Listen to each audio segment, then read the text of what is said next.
Satu persatu jasad korban tertimbun longsor dievakuasi tim gabungan dari BPBD, polisi, dan TNI, serta Tagana. Ada 5 santriwati pondok pesantren di Desa Bindang, Kecamatan Pasean, Kabupaten Pamekasan, tewas tertimbun longsor. 1 orang lainnya menderita luka parah. Korban ditemukan di bawah reruntuhan. 5 jasad korban longsor usai divisum akan dibawa pulang keluarga ke rumah masing-masing. Sementara 1 korban luka dirawat di Rumah Sakit Waru. Pondok pesantren di Desa Bindang, Kecamatan Pasean, Kabupaten Pamekasan yang berada di bawah tebing tertimpa tanah longsor dini hari tadi. Longsor terjadi saat hujan deras disertai angin kencang melanda kawasan ini. Berikutnya kurang lebih pukul 05.15 kita lakukan evakuasi bersama dengan masyarakat. Ditemukan juga lagi mayat jenazah seorang perempuan. Tidak selang kemudian 2 jenazah ditemukan kembali pada waktu melakukan evakuasi dengan masyarakat. Jadi total berapa jumlah korban jiwanya? Keseluruhan itu 5 meninggal dunia, 1 patah tulang. Pasca longsor, pondok pesantren An-Nidomiyah ditutup. Para santri pun dipulangkan.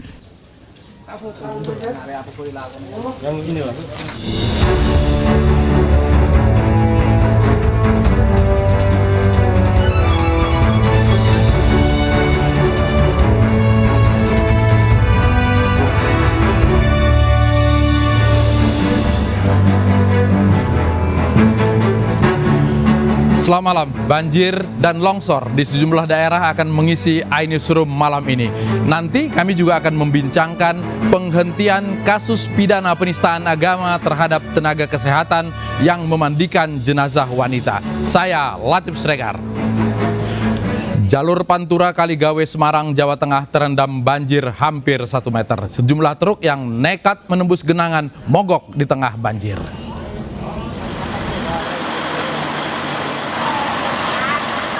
Jalan Pantura Kaligawe Semarang, Jawa Tengah terendam banjir dengan ketinggian hingga 60 cm.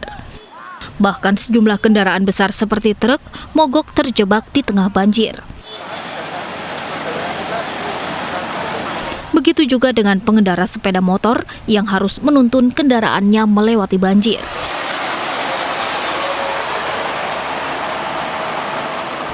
Banjir di kawasan Kaligawe yang sehari-hari cukup padat juga menghambat aktivitas warga. Dari pekerjaan pulang kerja, masih perusahaan kerja banjir, jadi kita dipulangkan dengan perusahaan.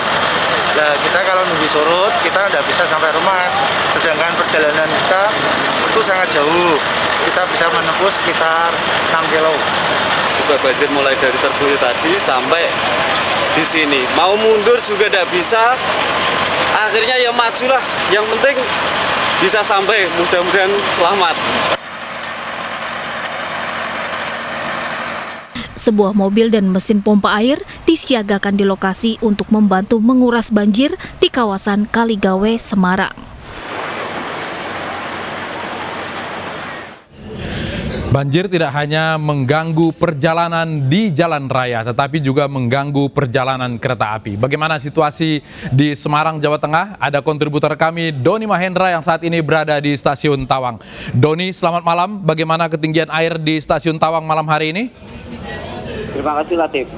Saya sekarang berada di Stasiun Tawang, Semarang, dan seperti dilihat kondisi masih dalam keadaan banjir yang ketinggiannya mencapai 30 cm.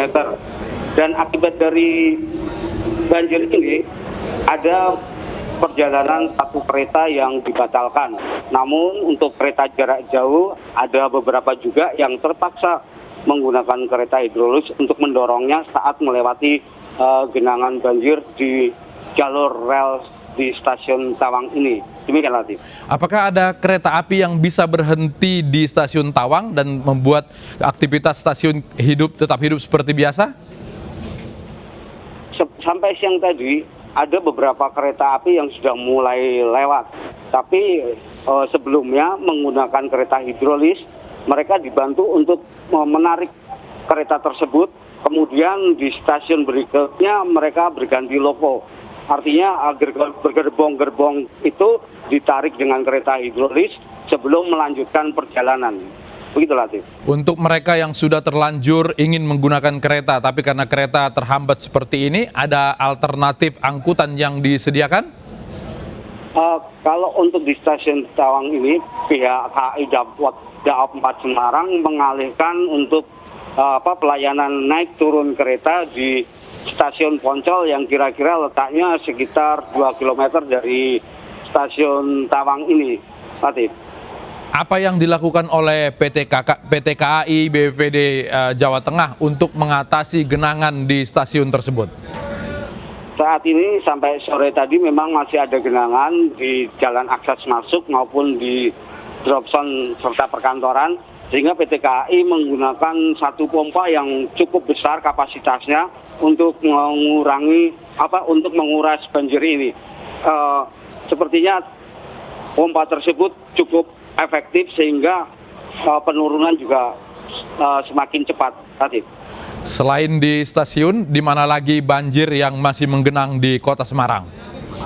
Ada beberapa tempat yang pasti tadi di terowongan Kaligawe, bahkan ada beberapa truk yang terjebak di tengahnya. Kemudian di perkampungan yang ada di pinggiran jalan Kaligawe tersebut seperti Kampung Sawah Besar, juga itu banyak perumahan serta perumahan yang masih terendam. Doni Marendra melaporkan langsung dari stasiun Tawang, Semarang. Terima kasih.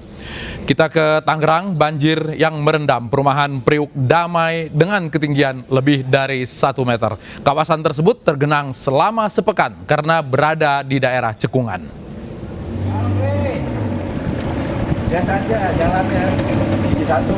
Banjir masih merendam ratusan rumah di perumahan Priuk Damai, Tangerang, Banten. Ketinggian banjir bervariasi mulai dari 40 cm hingga nyaris 2 meter. Kondisi terparah terjadi di permukiman yang berdekatan dengan tanggul Kali Leduk.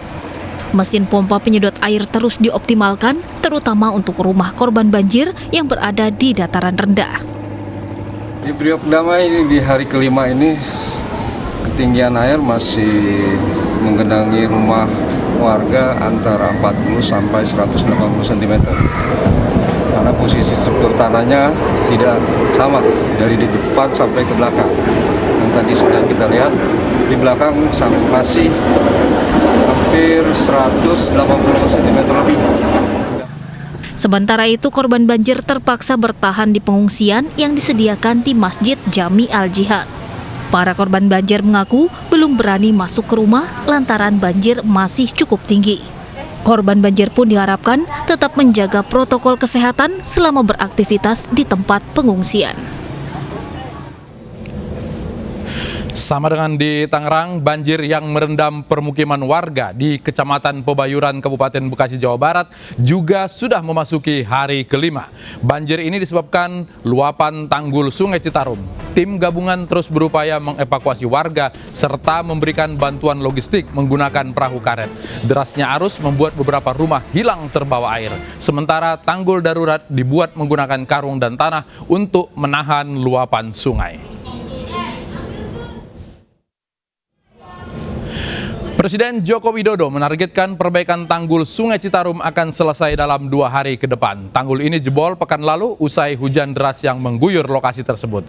Presiden Jokowi langsung meninjau jebolnya tanggul Sungai Citarum di 3 titik sehingga menyebabkan banjir di 9 desa usai hujan deras yang mengguyur. Presiden menargetkan perbaikan seluruh tanggul yang jebol dapat selesai dalam 2 hari. Bagi masyarakat yang terdampak, Presiden Jokowi berjanji akan segera menyelesaikan perbaikan rumahnya. Maksimal 2 hari lagi sudah harus selesai tanggulnya sehingga semuanya berfungsi normal kembali. Kemudian masyarakat yang terkena dampak, tadi sudah kita di sini ada tadi 30, juga perumahannya akan segera diselesaikan dalam waktu yang secepat-cepatnya. Bagaimana kondisi banjir di Kecamatan Pebayuran, Bekasi, Jawa Barat? Ada reporter kami Nadia Raisa di sana. Nadia, selamat malam. Bagaimana kondisi atau penanganan banjir yang sudah berlangsung selama 5 hari ini? selamat malam Latif. Untuk kondisi terkini di Kampung Babakan, Banten, Kabupaten Bekasi yang sebelumnya terendam banjir hingga ketinggian air mencapai 1,5 sampai 2 meter akibat tanggul Sungai Citarum yang jebol. Saat ini banjir sudah surut dan untuk akses jalan sendiri yang tadinya sempat terhambat dikarenakan genangan air, sekarang sudah dapat dilalui kendaraan roda 2 maupun roda 4. Namun sayangnya untuk rumah warga banyak yang runtuh, bahkan hancur tidak bersisa, dan juga bisa kami sampaikan hingga saat ini listrik masih padam. Ya, Latif. Oke, untuk mengatasi kondisi ini apa saja yang dilakukan?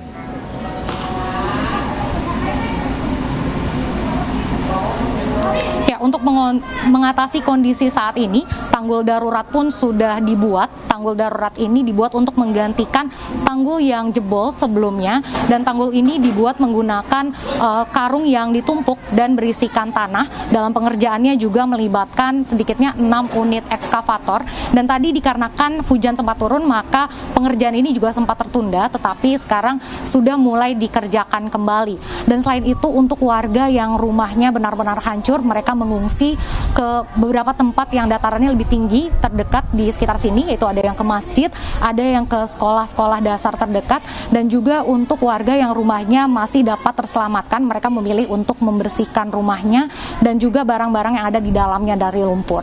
Ya, Latif. Ya, Nadia, tadi secara spesial Presiden mengunjungi lokasi banjir tersebut. Apa yang berubah setelah Bapak Presiden datang?